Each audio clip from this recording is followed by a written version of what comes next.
Cada uno de nosotros posee, sin haberlo elegido realmente, una pequeña reserva de gestos a los que vuelve cuando la vida se endurece.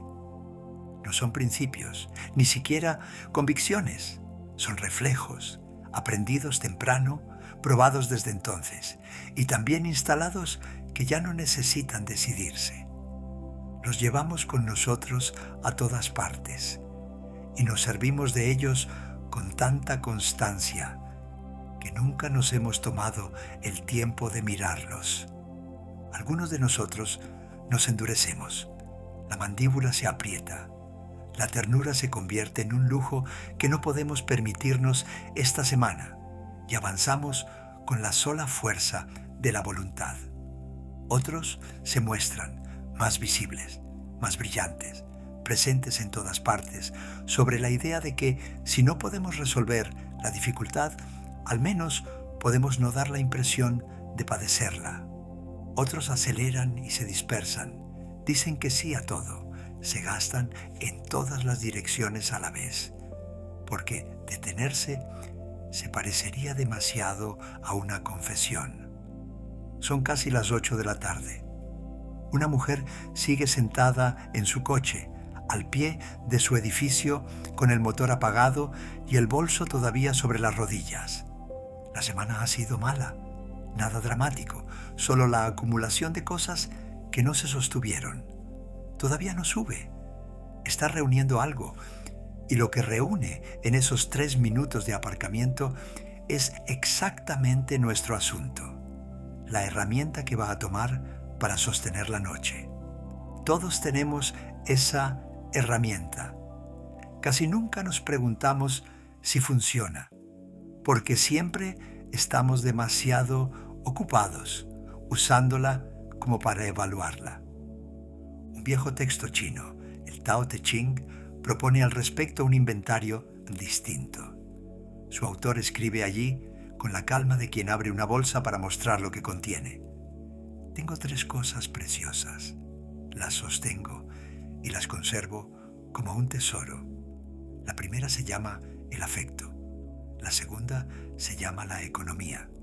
La tercera se llama la humildad, que me impide querer ser el primero. Leído como una lista de virtudes, este pasaje se apaga de inmediato y aburre. Todos hemos oído que conviene ser bueno, mesurado y modesto. No es eso lo que aquí se dice. Las palabras mismas piden que se las afloje un poco, porque las traducciones las vuelven más solemnes de lo que son.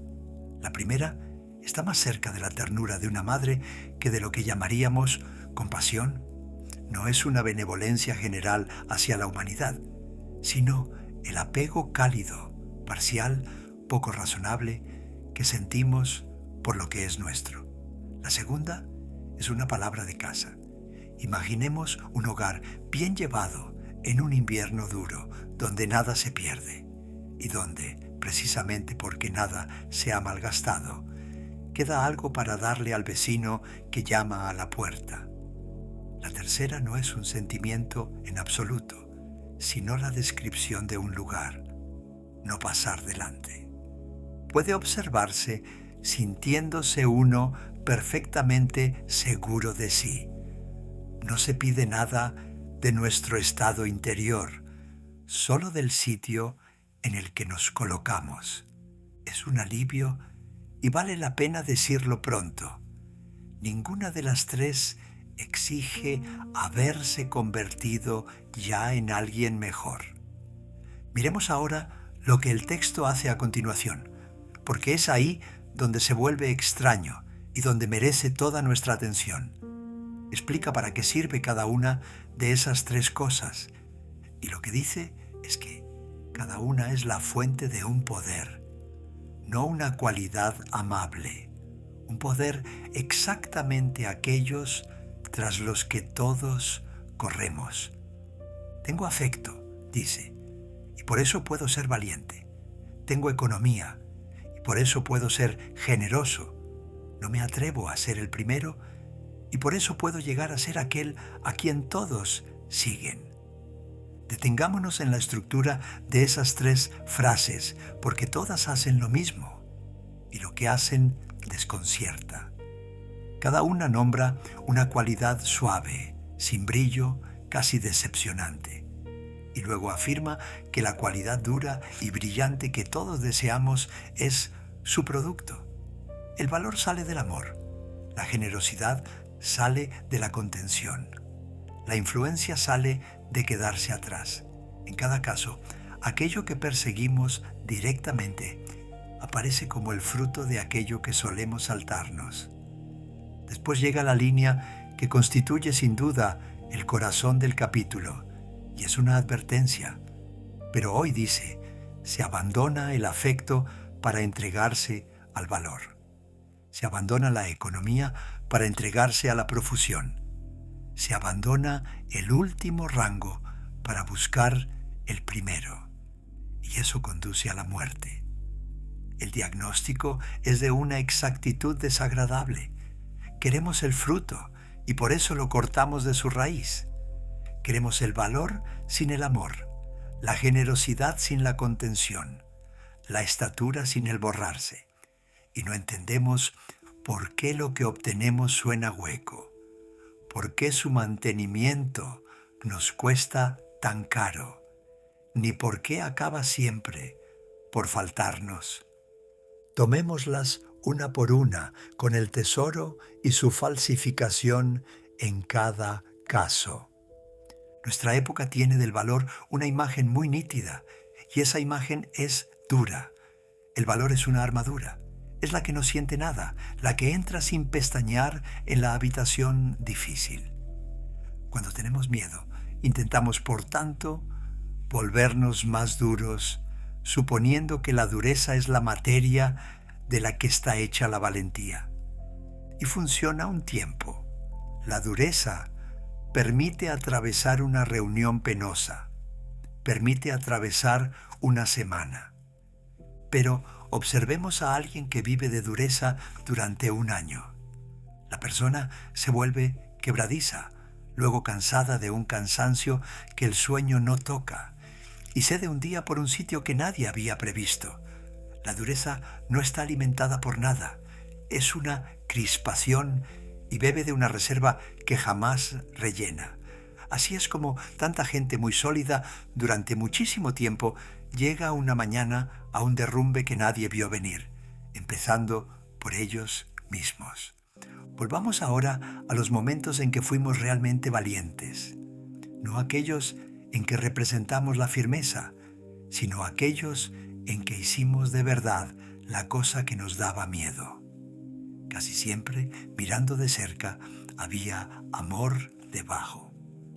Una madre que teme los conflictos entrará sin dudar en el despacho de una maestra para hablar de su hijo, porque el miedo queda simplemente superado. Alguien que nunca ha levantado la voz en su vida la encontrará el día en que humillen a una amiga delante de él y se asombrará después de lo que le ha salido de la boca. Una mujer que no soporta los hospitales se sentará cada tarde durante 6 semanas junto a la cama de su madre, haciendo exactamente lo que ha evitado toda su vida, porque la que está acostada allí importa más que la evitación. Ninguna de esas personas se endureció, no lo necesitaba. Su valor no fue fabricado por un acto de voluntad, llegó solo, como un subproducto, porque algo que amaban estaba en juego, y ese amor era más grande que el miedo. Es lo que dice el texto. El afecto es el motor. El valor es apenas lo que ese motor desprende al girar. Y por eso no se agota como se agota la dureza. La dureza nos gasta, el amor nos alimenta.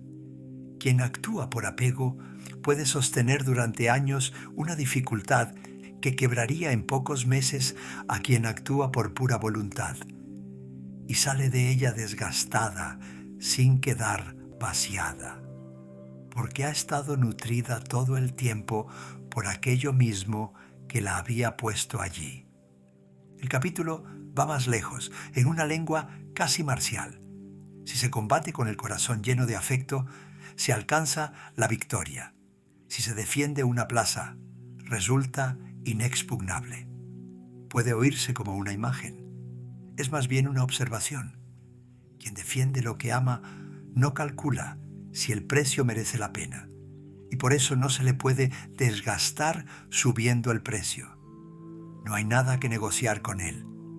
Es una fuerza que la dureza nunca alcanza, porque la dureza está haciendo siempre, en secreto, la cuenta de lo que todavía puede soportar. Así pues, cuando el valor empieza a faltar, la consigna no es ser más valientes, es volver a buscar dentro de la situación aquello que amamos. Hagamos esto tan concreto como sea posible, porque es aquí donde se vuelve utilizable. Casi todos tenemos en este momento una conversación pendiente, un mensaje que le debemos a alguien desde hace demasiado, una aclaración con un compañero de trabajo, un límite que poner a un familiar que pide más de lo que podemos dar. Sabemos desde hace 10 días con toda exactitud lo que habría que hacer. El método habitual consiste en envalentonarse, en ensayar la versión firme de uno mismo que por fin va a ponerse a ello, y en tratar la propia reticencia como una debilidad que hay que aplastar. A veces funciona y salimos de ello temblando y vacíos más que aliviados.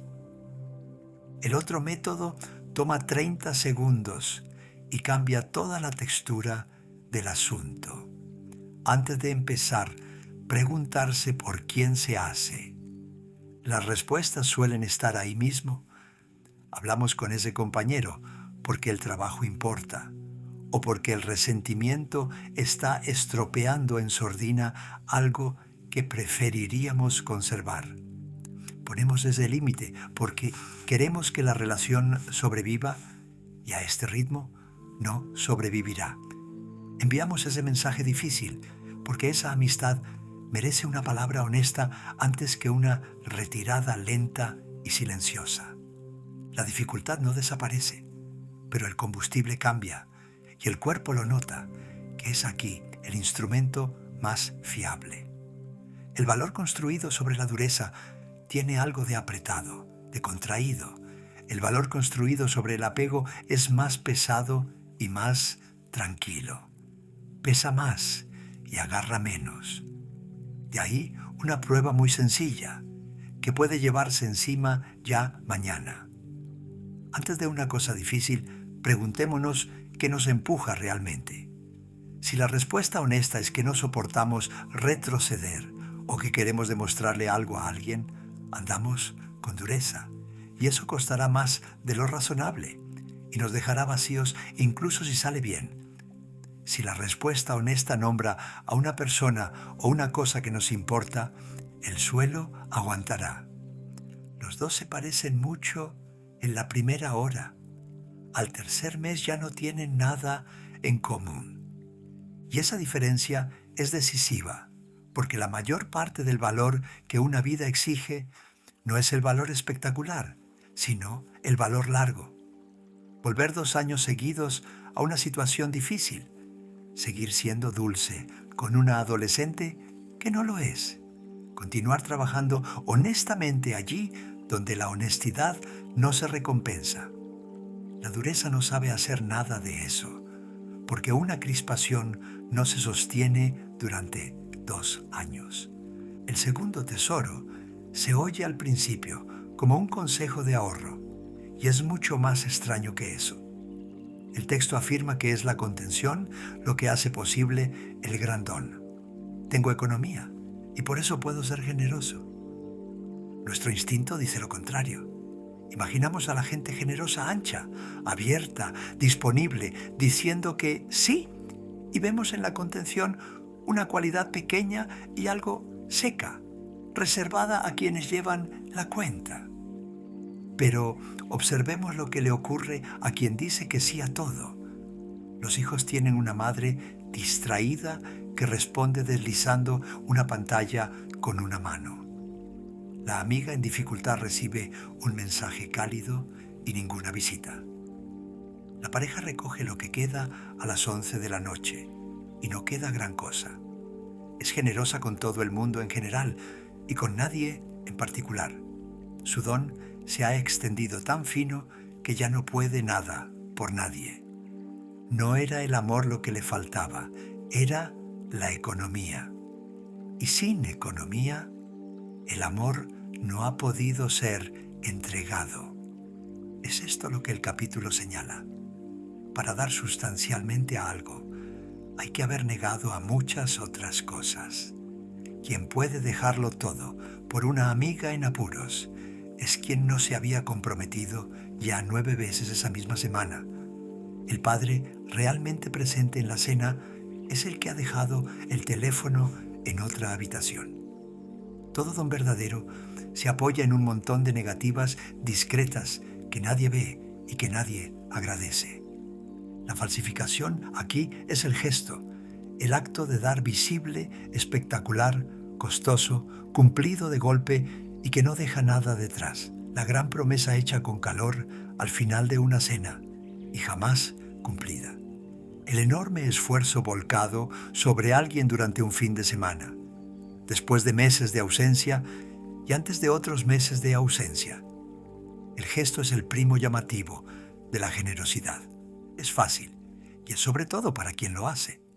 La generosidad verdadera resulta mucho menos emocionante y mucho más útil. Está disponible, repetida, en cantidades ordinarias, a lo largo de mucho tiempo. Y solo es sostenible si la reserva se defiende, lo que hace de la contención y del don una sola práctica y no dos. Guardar es lo que permite gastar. Hablamos hace algún tiempo de la fidelidad a uno mismo, de esas promesas que nos hacemos por la noche y que no cumplimos por la mañana, y del modo en que una palabra dada con demasiada facilidad acaba por no valer nada. Es el mismo principio, vuelto hacia afuera. Lo que se gasta en todas partes, a la ligera, no está disponible en ninguna en particular. El agua debe reunirse antes de poder verterse. Hay ahí un punto más discreto y que nos concierne a casi todos. Muchos de nosotros estamos crónica e invisiblemente gastados, no en placeres, en obligaciones, en disponibilidad de baja intensidad, en esa pequeña fuga permanente que consiste en permanecer localizables y reactivos para todo. Y luego nos extrañamos de no tener ya nada que dar a aquellos a quienes más querríamos dar. La respuesta no suele ser que nos hayamos vuelto egoístas. Es que hemos sido generosos en la dirección equivocada con nadie en particular. Todo el día, todos los días, durante años. La economía es la manera de recuperar eso. Y he aquí donde se juega una mañana cualquiera. A las 11, 4 personas ya han pedido algo. Ninguna petición es irrazonable. 2 de ellas queremos aceptarlas. Una viene de alguien a quien resultaría delicado negarse. La última llevará 20 minutos y una larga experiencia nos dice que llevará 3 horas. Lo que hagamos en los 90 segundos siguientes decidirá nuestra noche con más seguridad que todo el resto del día. Eso plantea una pregunta que vale la pena sostener y que el texto no zanja por nosotros porque no puede. Esa reserva, ¿para qué la guardamos? La contención sin destino no es más que avaricia y empequeñece a quienes la practican. Guardar un recurso solo tiene sentido si existe algo a lo que lo destinamos. Merece la pena, por tanto, saber con claridad qué es. 2 o 3 personas, un trabajo, una cierta manera de estar presente en la propia casa entre las 6 y las 9 de la tarde. Cuando el destino se conoce, las negativas dejan de ser privaciones y se convierten en lo que son, la protección de lo que importa. Y cuando no se conoce, cada negativa parece mezquina, lo que explica muy bien por qué no conseguimos sostenerlas. La versión práctica es casi vergonzosa de tan simple. Nombrar el destino una vez esta semana y escribirlo si eso ayuda. Entonces la pregunta de las 11 deja de ser ¿tengo tiempo para esto?, que recibe siempre la misma respuesta, y pasa a ser esto se toma de lo que ya he prometido en otra parte. El tercer tesoro es el más extraño de los tres y el más difícil para un oído moderno. La humildad dice que me impide querer ser el primero, y su fruto es la afirmación mayor del capítulo. No me atrevo a ser el primero, y por eso puedo llegar a ser aquel a quien todos los hombres siguen. Todo a nuestro alrededor argumenta contra esa frase. Se nos enseña de manera más o menos explícita que la influencia se toma, que hay que posicionarse, ponerse por delante, ser visible, ir delante. Y una parte de eso es sencillamente práctico. Nadie puede seguir lo que no ve. Pero miremos con atención a las personas que tienen influencia real sobre nosotros. No las voces más fuertes ni las audiencias más amplias. Aquellas cuya opinión de verdad nos hace cambiar de idea. La compañera cuya lectura de una situación todos esperan discretamente. El amigo al que llamamos cuando una decisión importa. Esa figura mayor cuya aprobación seguimos buscando años después. Casi ninguna de ellas era de las que empujaban por ir delante. Suelen ser personas que ponen el problema o al otro por delante de la cuestión de su propia apariencia. Y es precisamente porque no gestionan de modo visible su posición por lo que confiamos en ellas. Descontamos por instinto el juicio de quien nos parece estar haciendo méritos para sí mismo, porque quien necesita ser el primero no puede sostener la verdad cuando la verdad le perjudica. El mismo texto dice en otro lugar que quien quiere estar por encima de los hombres debe, con sus palabras, ponerse por debajo de ellos, y que quien quiere caminar delante debe situarse detrás. Y añade luego una línea de una belleza que permanece. Como no le disputa a nadie el primer puesto, nadie puede disputárselo. Quien no pelea por un lugar no puede ser desalojado de él porque no lo sostiene contra nadie. La falsificación aquí es el ascenso propio disfrazado de contribución. El comentario en la reunión que trata nominalmente del proyecto y realmente de quién habla. El ofrecimiento generoso que en verdad es una reivindicación de territorio.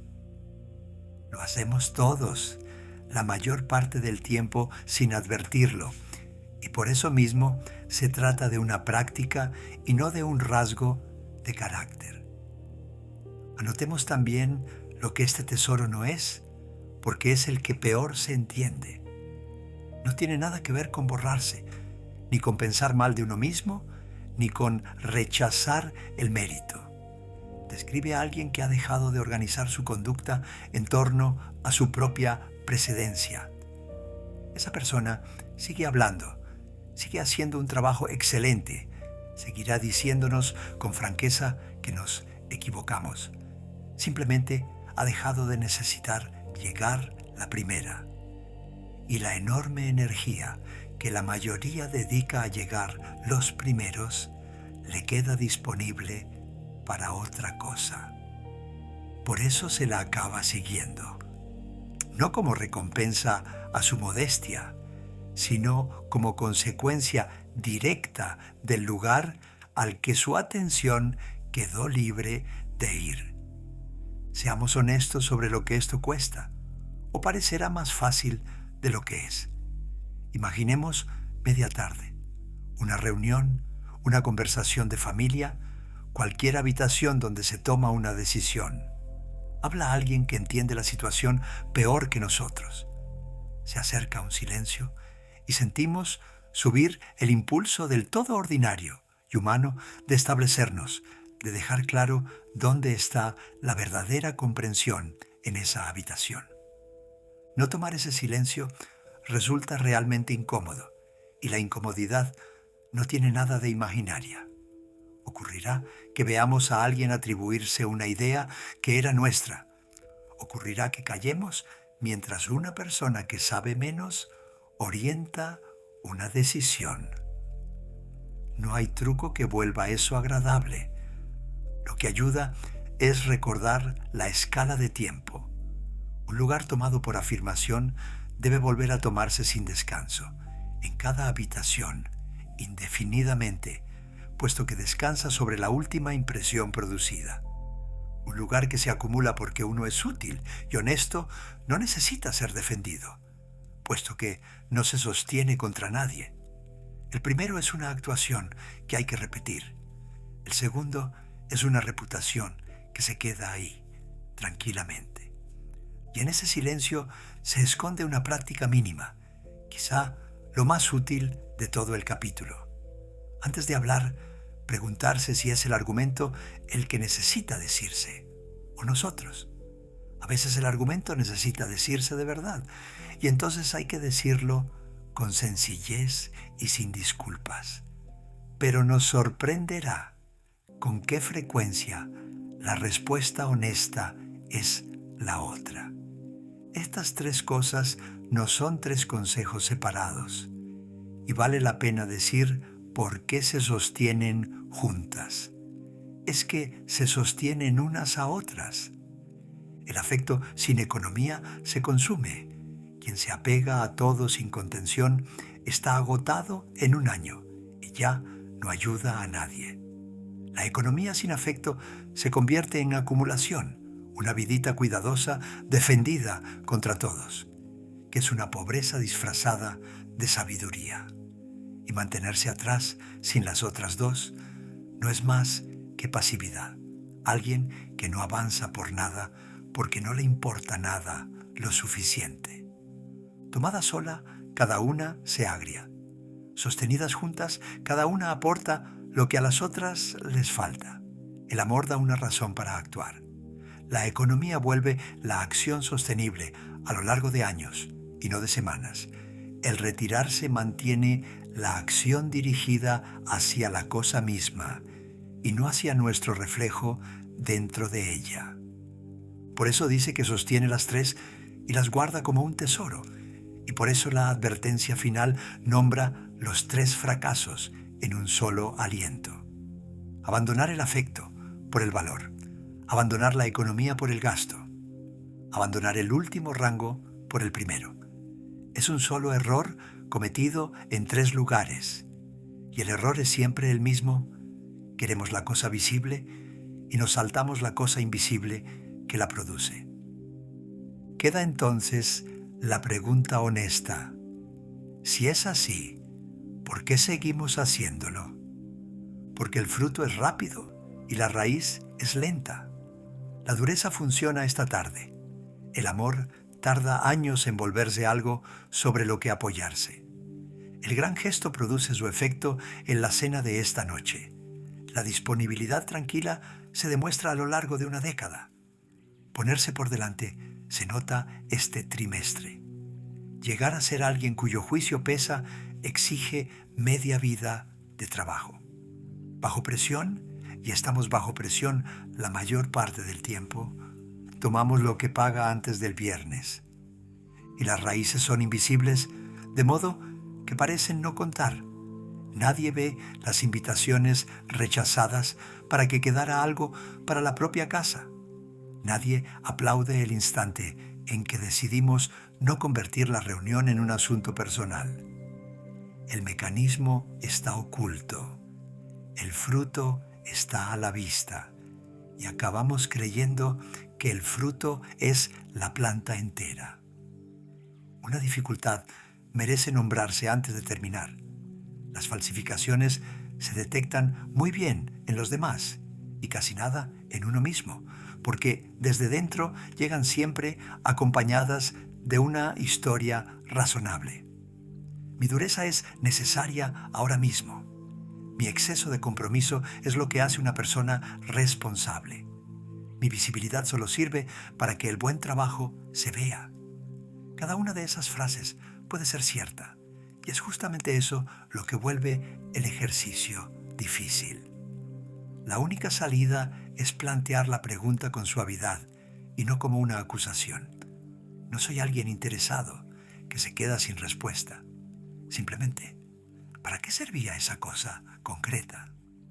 La implicación práctica, en cambio, es más bien feliz. Para ser más valientes no hace falta volverse más duros, lo cual viene bien, porque la mayoría ni podemos ni deberíamos. Hay que encontrar en la situación lo que amamos y sostenerse sobre ello. Eso está al alcance de cualquiera hoy. Para ser más generosos no hace falta encontrar más que dar. Hay que detener la fuga, lo que también es posible hoy y consiste sobre todo en cosas que no haremos. Para que nuestra voz llegue, no hace falta venderse mejor. Hay que importarnos más la cuestión que nuestro lugar en la habitación, y los demás notarán la diferencia mucho antes de poder explicarla.